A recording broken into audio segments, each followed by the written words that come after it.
welcome. If you're looking for something real, don't look further.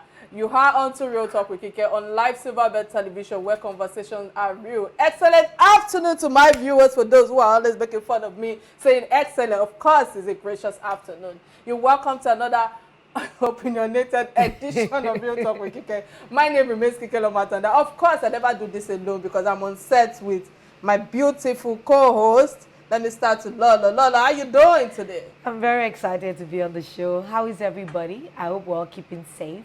Yeah. All right. Marshall, my husband. Yes, so good to be here. Good to be here. We had to beat the rain. We didn't let the rain beat us to be here. It was surprising. And you know, when I have this kind of schedules, I usually check the weather forecast. And I had checked yesterday, and the weather forecast was sunny. Sunny and bright. You know, and bright. Everything is not normal in the world.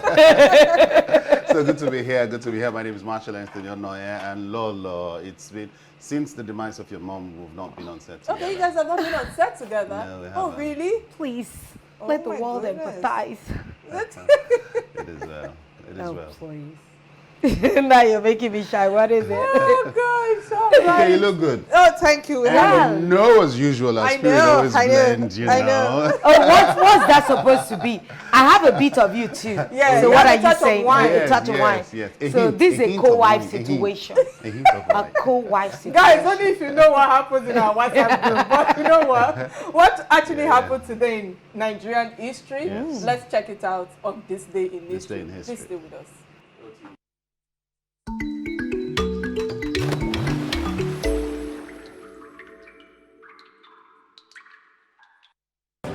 On this day in history, exactly 23 years ago, June 8, 1998, Nigerian dictator General Sani Abacha died of a heart attack, despite reports that he had been poisoned with an apple from an unknown Indian mistress. It became the dawn of another era in Nigeria. Many, including the International Committee, have wondered what would have become of Nigeria if the military head of state hadn't died. However, the passing of General Sani Abacha paved way for another democratic dispensation in the history of Nigeria.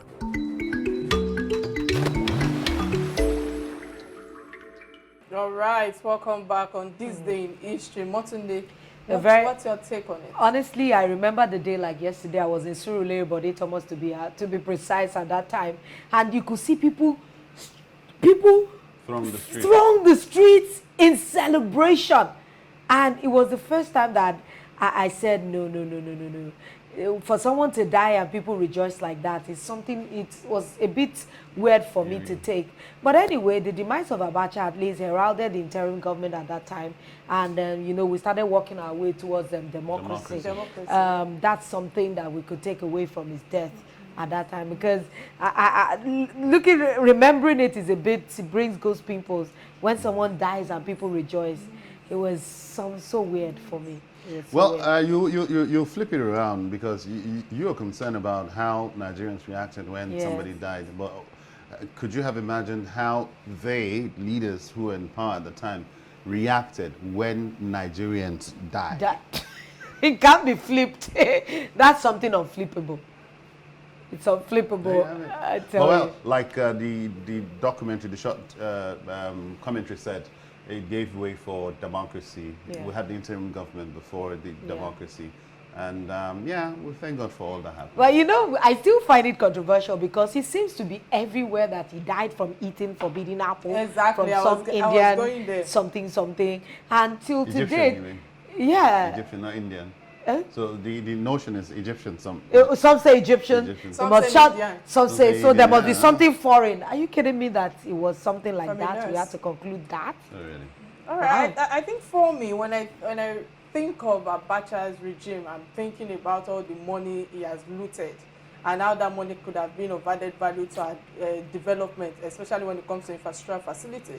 I also think about how he had to put Obasanjo in behind bars.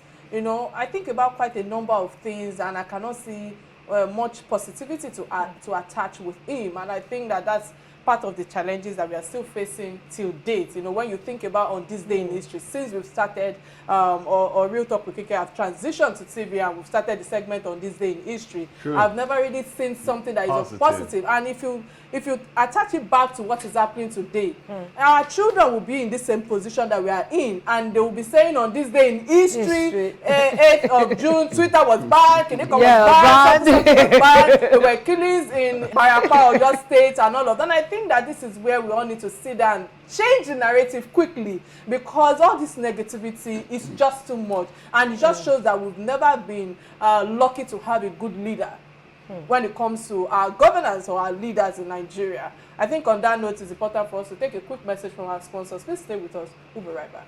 Welcome back. Today we are visiting a societal challenge and a public health issue that has made headlines in recent times. The issues of drug trafficking and drug abuse runs deep in our society, and quite frankly, the fraction of the population suffering the most are the youth, who are actually involved in illicit drug peddling and drug abuse. The federal agency NDLEA is charged with eliminating the growing, processing, manufacturing, selling, exporting, and trafficking of hard drugs. On this show today, we have a guest who will be answering some of the vital questions surrounding the agency's efforts in fighting illicit drug trafficking and all its challenges. We will discuss controversial drugs like tramadol, cannabis, etc., and how we can synergize with other agencies that can help us to combat the illegal drug consumption of trafficking. But our guest today is Titilayo Ogunluyi.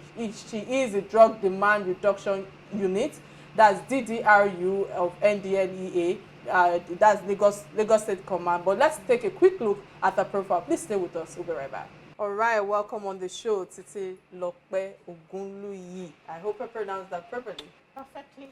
Thanks for having me, Kike. Many thanks for joining us in the studios today. First off, I think I must commend the entire NDLEA and the team for the proactiveness in the fight against drug abuse, more especially the leadership of General Buba Marwa, who has, which is quite remarkable for all the records I think that I was able to Google regarding his own tenure.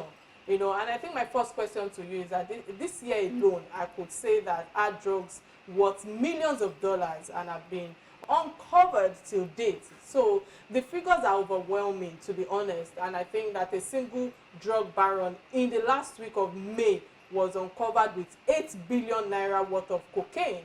So my question to you is that what is responsible for that level of hard drug crime in this country, and what's the change, or what change do you think that your organization have been able to adopt to change the operation or the dynamics of the NDLEA?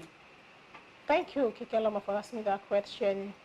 If you look at the pedigree that Brigadier General Buhari had in the time past, is an household name, and you know the way he works as well. So being a man that is agile and is focused and he knows what he's doing, that is where you can see the turnaround in the agency. And you are saying that what is responsible why people are into this particular thing? That is quick money. You can get money easily. It's very, when you buy maybe a drop of maybe 20 naira, you can get sell for 200 naira. So it's very quick money syndrome. That's why people go into drug trafficking. I'm looking at it. The accessibility to drugs in Nigeria is alarming. It seems that anybody on the streets can just get access to drugs.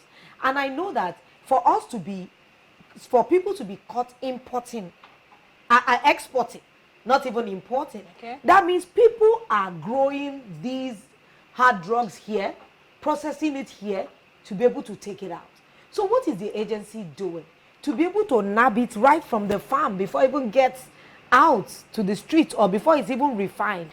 Is there anything that the agency is doing to be able to get to the root cause of where these drugs are being farmed or gotten from? Thank you for asking that question. The agency is being dynamic because we are in a global village now. It's a cartel. When you talk about people that traffic in drugs, they are cartels. So the agency is involved in what we call evidence-based now, whereby they will do the normal surveillance, do thorough ones, so that they will nip the baron, not the couriers now. So they will wait and spend so much time, energy, money, and get proper information before they will strike. You're saying that the agency is getting more involved in getting to the root cause of the problem. But even we see this, we haven't seen a lot of people being, apprehended or the hands of the law catching them to show that the agency is indeed doing this great work that you're speaking of. When it comes to investigation, it's not a day job. It might take a lengthy period. If you strike and you're unable to nab the offender, you have done nothing. So we wait until you have the evidence against them, because if they are being caught without the decision, you have done nothing as well. So you need to wait and get what? Information. The seizure, like arrest them with yes. Okay, ma'am. Welcome once again. My question would be going back to what Kike originally started off asking. She was more concerned about what systematic measures are in place to ensure that there's a change, But I don't think I was satisfied with the answer you gave. So I would like you to revisit that, as well as, for me, the orientation that I feel is lacking in the society. We have youth nowadays who come up and they get exposed to this thing and they begin to take it. I don't feel there is enough orientation for the youth to stay away from drugs. So. Thank you. Well, the agency, we are using holistic approach. We have what we call supply suppression. That is why you see us mobbing up all the drugs in circulation. Likewise, we have what we call drug demand reduction. This is why we do public enlightenment, advocacy, sensitization on this drug menace we're talking about. And in the time past, we've been using a slogan, say no to drug abuse. It is not working globally. So we've changed the narrative now. So what we do is that we teach people on the risk, what are the risks, as the risk factor that can make people to go into these drugs we're talking about, and what are the protective factors. So all stakeholders have to be on board for us to achieve our goal. Your goal. All right, listening to you, I cannot help but quote your boss, Marua, who said that, he stated that we still stand on the conduct of drug tests for politicians and students and other government officials. So it's saying that we cannot entrust the lives and properties of Nigerians in the hands of people whose heirs are not straight because of the use of drugs, to be precise. And that was his statement, I think, weeks back. So where is the agency at the proposition of agency, as in to start testing the citizens, or most especially the politicians or the government officials right now when it comes to drug abuse? The position is that, for everything we want to do, there must be law backing the whole thing. That's the position of my chairman, chief executive. Drug testing for politicians, for students. And why we are doing this is because we know, as far as we are concerned, if you're a drug user, substance user, you are not a criminal. You're a sick person. Because drug and substance use is a brain disease. Just as somebody being hypertensive or being diabetes. So if somebody is being hypertensive, you send this person to prison? No, the person needs treatment. So what we are saying is, if you are being tested positive, then you come in for treatment. That is where we stand. But when you say they will come in for treatment, apologies, Omotunde. When you say they will come in for treatment, but the question is, what are the laws that have been put in place for the government officials, especially those who are leading us?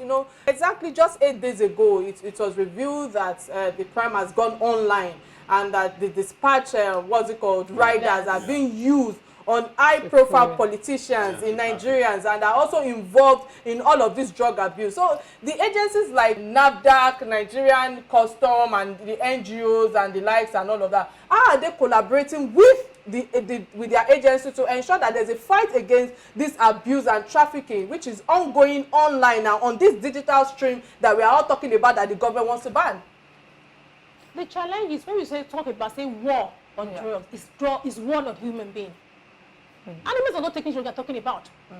So that we are saying that, okay, fine. If you are fine with all of us seated there, we are addicted to one thing or the other. But it might be negative or positive.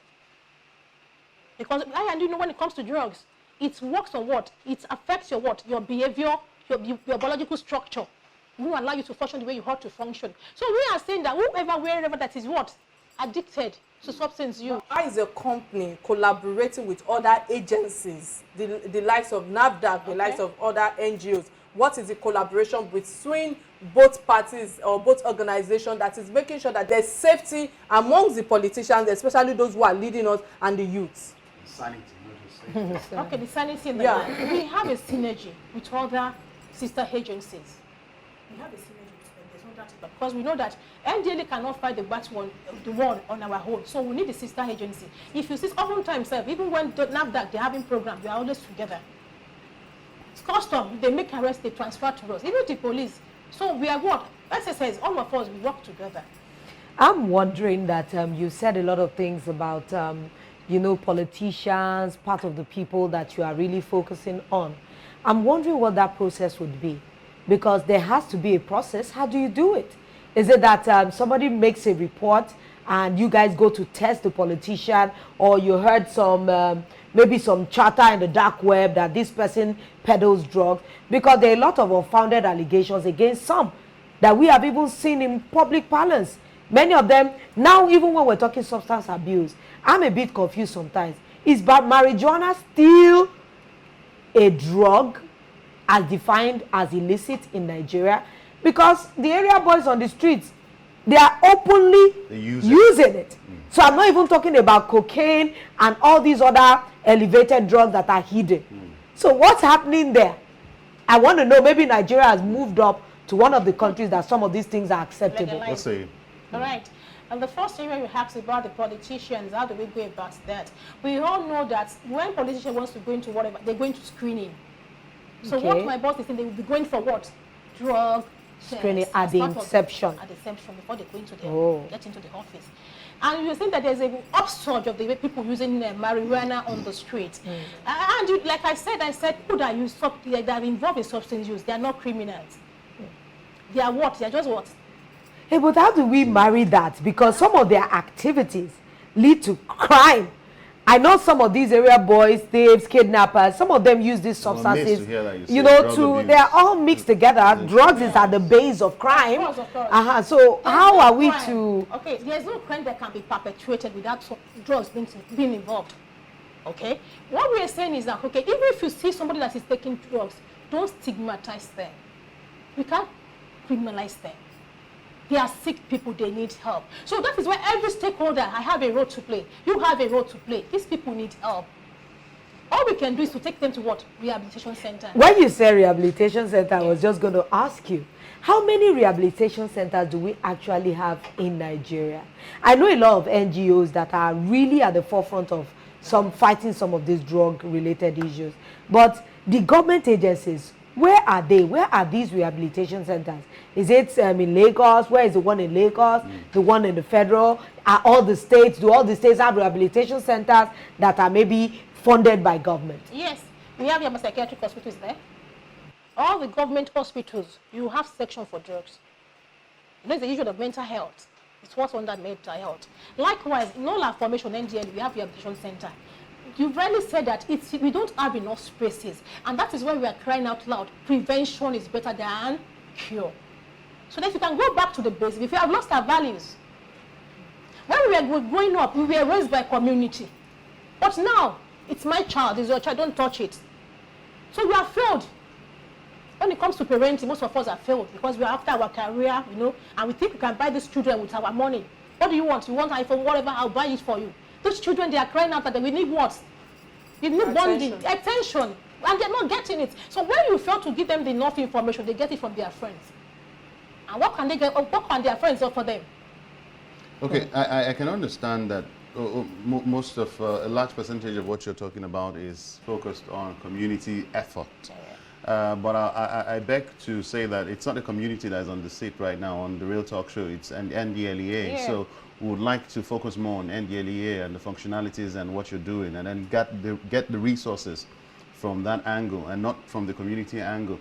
I can't seem to wrap my head around how you are advocating that the use of drug or the abuse of it is not a crime, because I know that for one to abuse, he has to solicit, he has to get access to that drug.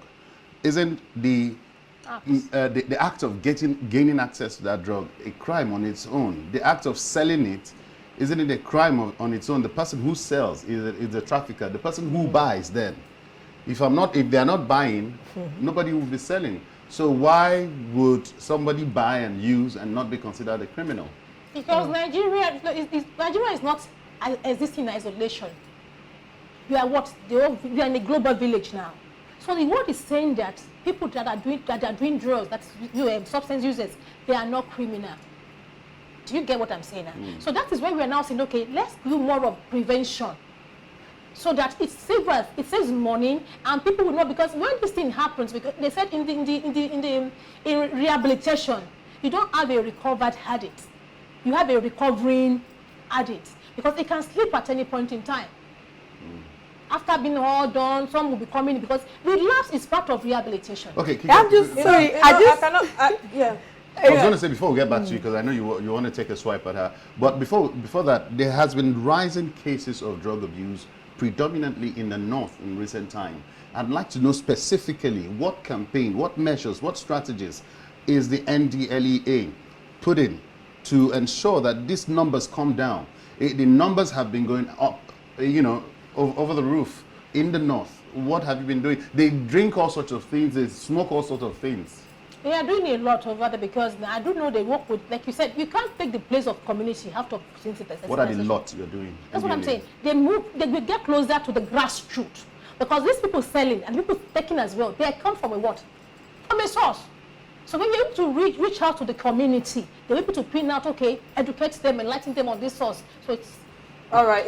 With some of the few research that I made before coming to the show today, I understand that large farms of cannabis sativas, were discovered in some part of the country, and I want you to say authoritatively, when it comes to ignorance, when the excuses that the farmers who get involved in all of these things, when it comes to level of sensitization, just like what Marsha was saying earlier, that goes into the fight against drug abuse. What's the agency doing when it comes to reorientation against the dangers of drug abuse? I feel that I've not been able to get a satisfactory response from you when it comes to that. Can you help me with that question, please?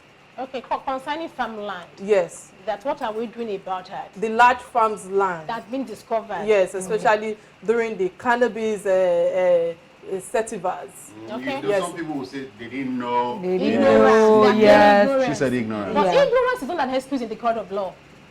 Like correct. I told you that we go reach out to the community. This farm land they are using, there are people living in that village as well. So what we do is that we go to the what? To the real grassroots. So maybe the chiefs there, or the king over in that place, we sensitize them, so that there won't be eye doubt for these people planting. NDLEA, we are not spirituals well now. We work on information. We work on information. So that is how we get information, and we nab these people and destroy their farms. So the orientation now is what I need from you. When it comes, it asks you a question regarding the people at the north. Do you understand?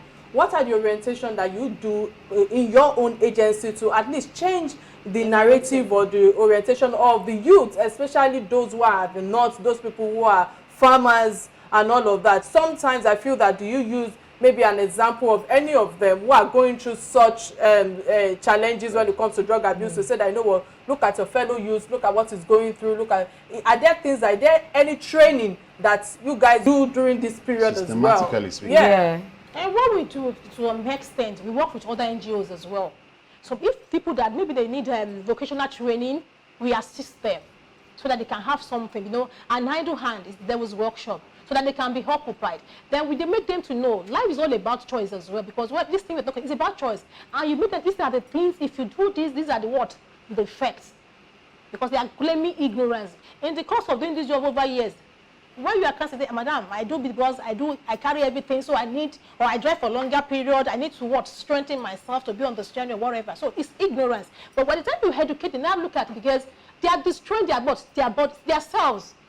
All right, so when you talk about, I'm sorry, Lolo, when you talk about ignorance, there was an event that I went for where I met Raphael, and he was talking about the artists, the musicians that we have today, that in their music, you know, they exhibit all the use of drug abuse. You will see even some of the youth saying that they have to, you know, exhibit that to get high or whatever. We've also seen science student. Thank you, science student. You know, and I'm wondering, what is there any form of education that goes on in schools that your organization has gone further to say that, you know what, we want to go to schools to educate these students, to educate these youth, so that at least they can understand the effect or the negativity on themselves? And sorry, not to put you on a hot seat. Yeah. Don't tell us that's what we're saying. We'll go to the grassroots. Tell us practically. We went to Lolo School. We went to Kike School. Or maybe there's a new year. campaign, because you said they say no to drugs is not working. Is there a new slogan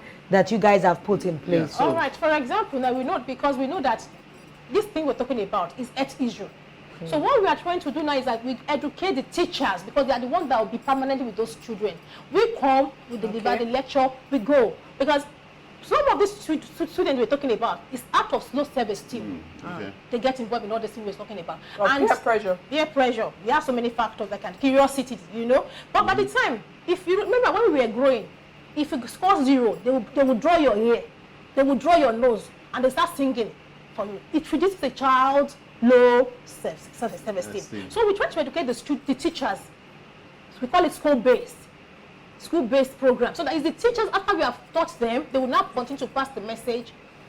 Then the school environment is as well is very important. You know, if the school environment is conducive for the children, they'll be willing to learn. There are some schools, if you get there, it's not even conducive. All right, we'll go on a quick break and return after a word from our sponsors. Please stay with us. We'll be right back.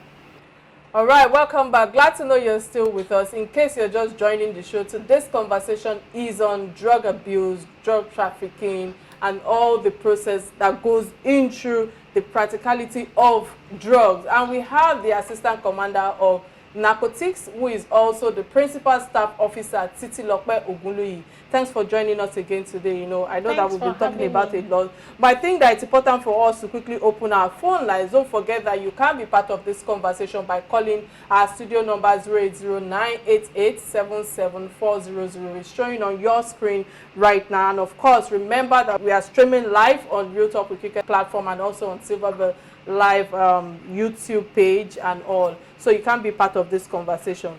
So, ma'am, I know that part of your strengths that you've emphasized on is the practicality of drug abuse. So this leads to my question, because I know that 4,996,000 people, you know, in terms of capsule of tramadol, you know, at least it weighs that much, especially when it comes to 2,498 kilograms that was seized last month. So my question is, this tramadol has been responsible for the misfortune and death of many youths. So I think you should use this avenue to further speak to the youths who are listening right now, to enlighten them, because they are the major audience of the dangers of tramadol, codeine, you know, diazepam, I hope I pronounced that well, and a whole lot of them like that. What do you have to say to this? I want you to give me practical response to this question. Okay, thank you. Like Riley said, all these drugs we have mentioned, they are called prescription drugs. In other words, they are medications. But people go on their own to get these things and abuse them. And don't forget, anything you abuse, we abuse you back. So we are trying to tell our youth the other things they can do. They get involved. Get what? They should be well informed about this drug they want to lay their hands on. Like almost every youth now that has a phone.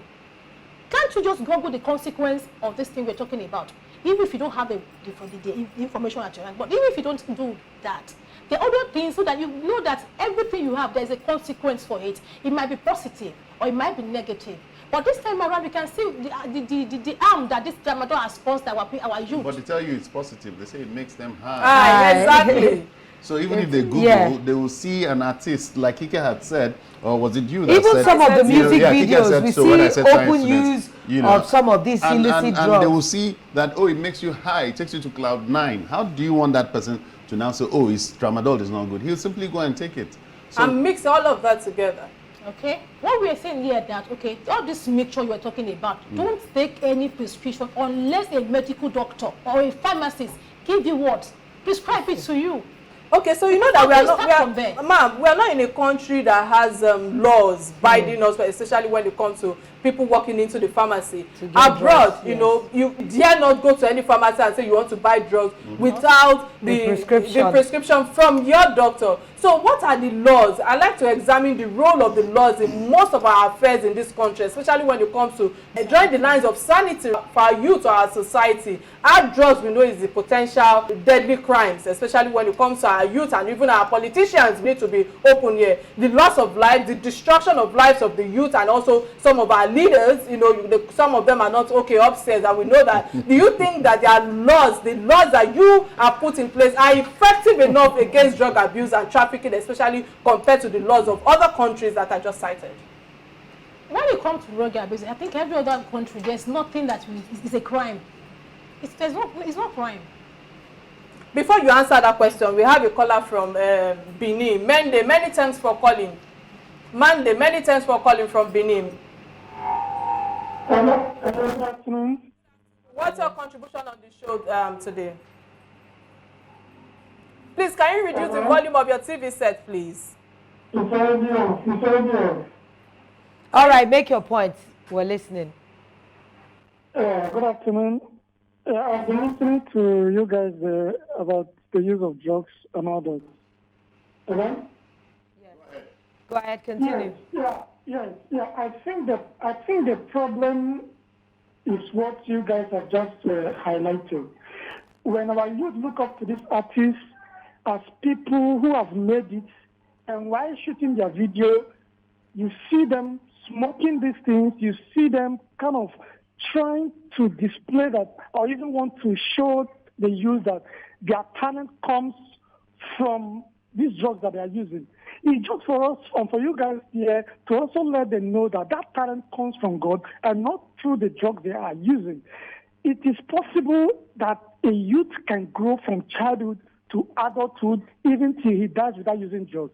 But I'm talking to you now. I have not a drug. I've not used drugs ever since I was born, and I'm just close to my 40s. So it is, number one, the peer pressure that you guys have talked about is one of the causes of this drug abuse. And our youth should know that they don't need to go into drug to become anything. Drug destroys them. Drug makes them irresponsible in the society. And that is why we have a very high rate of crimes in the society. Because drug takes over your emotions, it takes over your mind, and it controls you and sends you to the path of destruction. Please, youths, do not take to drugs. It destroys you, it destroys the society, and it destroys this country. Thank you very much. Many thanks, Monday. So, you know, before we go further, I know Lolo has a question for you. So, I want you to answer the question I asked earlier. Do you think our laws are effective enough against drug abuse and trafficking, especially compared to the laws in other countries? I think our laws is effective when it comes to trafficking. It is. But the challenge we do have, I think, is the judiciary system. You know, after the NDLEA, we have made our arrest and do prosecute. It depends on the judge's discretion. Yeah. Judge discretion to what? To give the penalty. So are you indicting the judicial system? You know what I'm saying? Like they say, okay, the least maybe 14 years imprisonment. Yeah, okay. Anyway. So you feel that's too small? I think it's too small.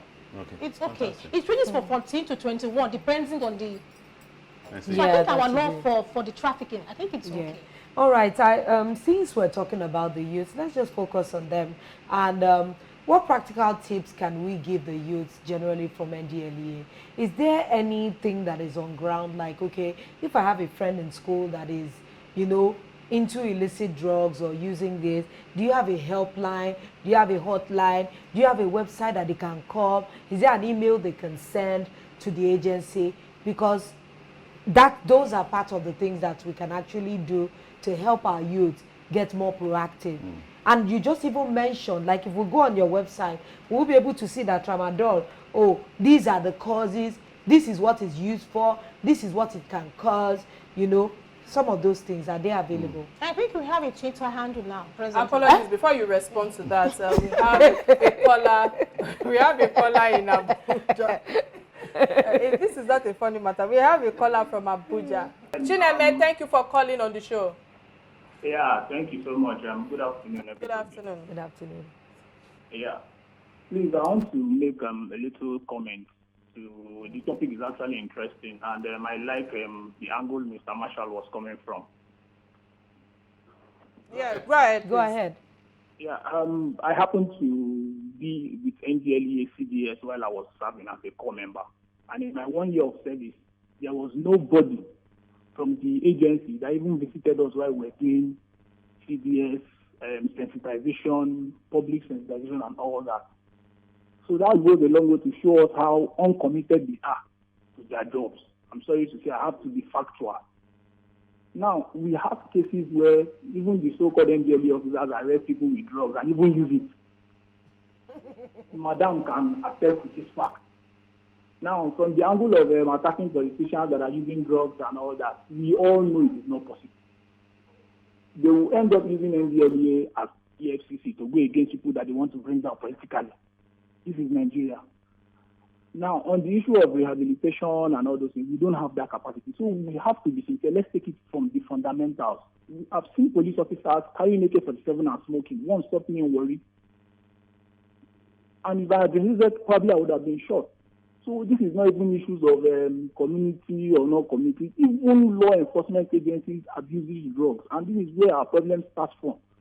That's why they are recklessly killing people and all these things. So we have to now start from the scratch. Like you are asking Madam, she has to tell us the plans they are making to make things right. It's that simple. Thank you very much.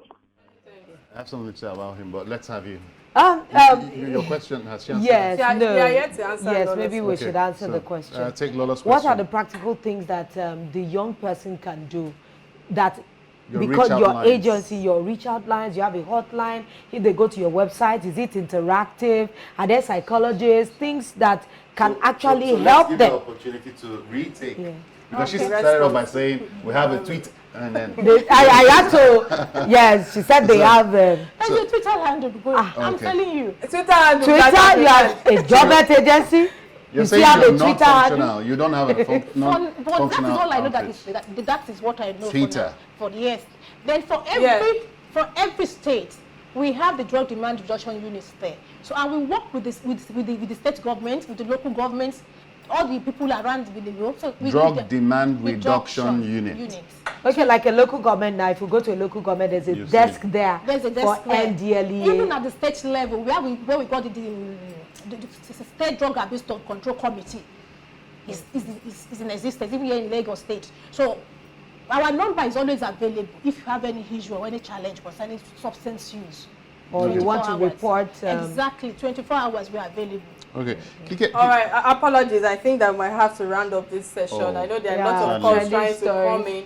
in, but we don't have enough time. And this takes us to the next segment that is called Trending Story, which is something that affects us all. So before we let you go, it would be great if we can both trash this segment together. So I think one of the first story that caught our attention is the Twitter ban, which you first referred to in the last question. Oh, no, which says that the Twitter ban, Nigeria suspended Twitter's operation over persistent use of the platform for activities that we are capable of undermining Nigeria's corporation existence. So the edges has said that Nigeria will prosecute anyone found to have breached the country's ban on the social media firm Twitter. Marshall, I need to start with you. What's your take thus far in the last 48 hours when it comes to Dish the it issue out. of Twitter ban? I need you to Dish it. Kicks, it's laughable. You know, Lola and I were picking each other's brains, and I mean, here is NDLEA telling us that they have a Twitter handle. So it goes to only say one thing. The advantages outweigh whatever disadvantages that the Minister of Information and his cohorts must have been churning out. We have killings here and there. Nothing has been said about bandits or herdsmen being a terrorist organization. Nothing has been said about the mishaps in Kebbi State. We had both mishaps. Nobody has been cautioned. Nobody has been arrested. Nobody has been queried. And then just the fact that one man's tweet, the president, whom you and I elected into power, Through the same tool. Through the same social media tools. He got into power. His tweet, the organizers or the organization or the owners of Twitter, not a profit-making organization, felt this is breaching our rules as an organization. And they silenced a bit of that tweet. That's all. That was all.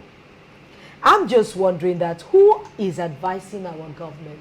That really scares me, because if we can just make a unilateral statement and, ban something that is that is so integral to the lives of our young people, what are you saying to them? Is it that the government is pitting itself against the young people of Twitter Nigeria? recently went to Ghana to get its Africa headquarters, and Lai Mohammed came out to criticize them.